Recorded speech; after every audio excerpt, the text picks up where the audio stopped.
저는 배우자랑 핸드폰 비밀번호, 패턴 모두 다 공유하고 있어서 비밀 없는데 그런 경우에도 비밀 침해죄가 되는 건가요? 라고 궁금해 하시는 분도 계실 텐데요. 그래도 비밀 침해가 될 수 있습니다.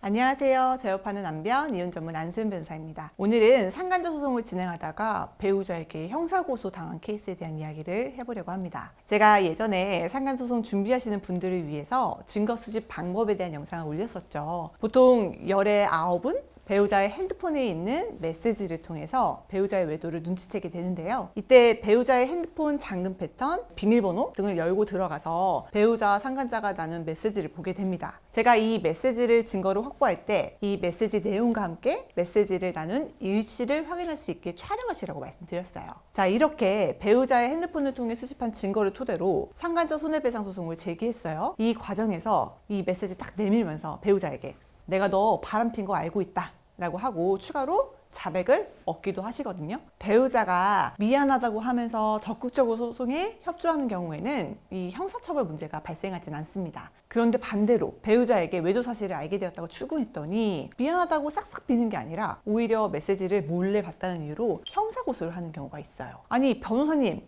배우자 메시지 캡처하는 법도 다 알려주셨는데 이게 불법이었어요? 하시면 네.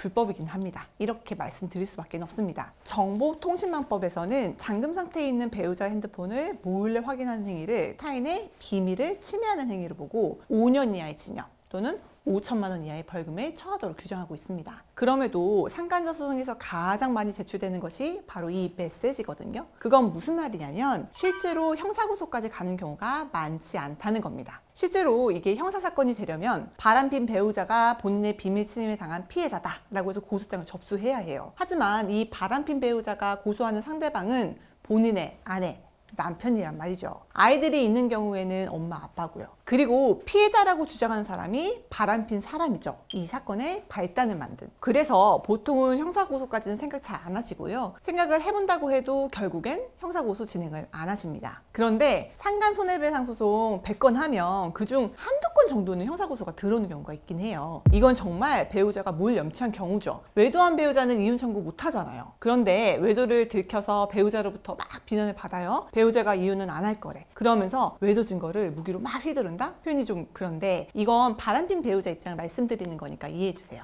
그러면 어떻게든 이혼해야겠는 거예요. 그래서 형사고소를 하는 경우가 있습니다. 저는 배우자랑 핸드폰 비밀번호, 패턴 모두 다 공유하고 있어서 비밀 없는데 그런 경우에도 비밀 침해죄가 되는 건가요? 라고 궁금해 하시는 분도 계실 텐데요. 그래도 비밀 침해가 될 수 있습니다. 배우자가 상간자와 나눈 내밀한 메시지까지 모두 공개했다고 보진 않거든요. 자, 그럼 그런 경우에 어떻게 처벌받냐? 보통은 기소유예, 선고유예, 벌금형 정도로 끝나는 경우가 대부분이에요.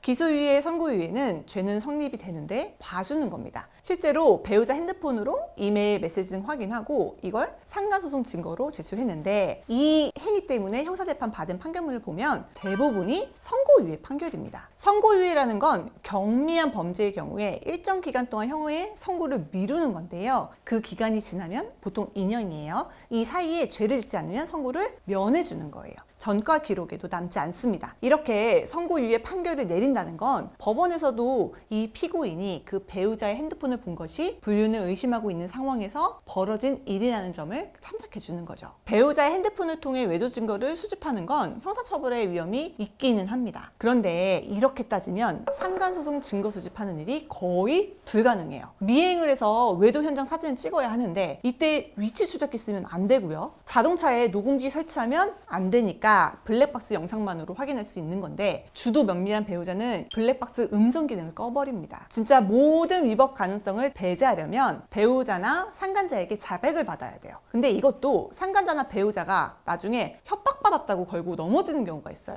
여기까지 들으시면 야, 잘못은 딴 놈이 했는데 왜 선량한 쪽이 절절매하는 거냐 하는 생각도 드실 것 같아요. 저도 정말 많이 답답합니다. 근데 더 답답한 건 뭔지 아세요? 이렇게 증거 수집을 어렵게 했는데 위자료 2천만 원 나온다는 거예요. 내 가정은 이미 파탄났고 회복할 수 없는 정신적인 충격은 받았는데 돈 2천만 원으로 배상이 다 되었다는 거예요. 제가 진짜 상간자 소송하면서 의뢰인들이 겪는 고통을 간접 경험하다 보면 위자료 액수는 반드시 증액되어야 한다고 생각하거든요. 이번에 최태원 노소영 사건 위자료 20억 판결이 났었는데 위자료 이야기는 나중에 제가 한번 영상에서 더 준비해 보겠습니다. 자, 그래서 오늘 제가 드리고 싶은 이야기는 문자메시지 증거수집이 법 위반이 될 수 있기는 하지만 실제 실무에서 가장 많이 제출되는 증거가 이 문자메시지이기도 하고 실질적으로 문제가 되는 경우가 많지는 않다는 겁니다. 사실 저도 11년 동안 상간자 소송 대리하면서 형사소송이 진행된 건은 한 2건 봤으니까요. 그래도 걱정이 되신다면 경험이 많은 변호사와 소송 제기 전 상담을 한번 받아보시는 걸 추천드립니다. 상간소송을 고민 중이신 분들에게 오늘 영상이 도움이 되셨길 바랍니다. 오늘 영상이 도움이 되셨다면 구독과 좋아요 부탁드릴게요. 다음에도 도움되는 주제로 찾아뵙겠습니다. 감사합니다.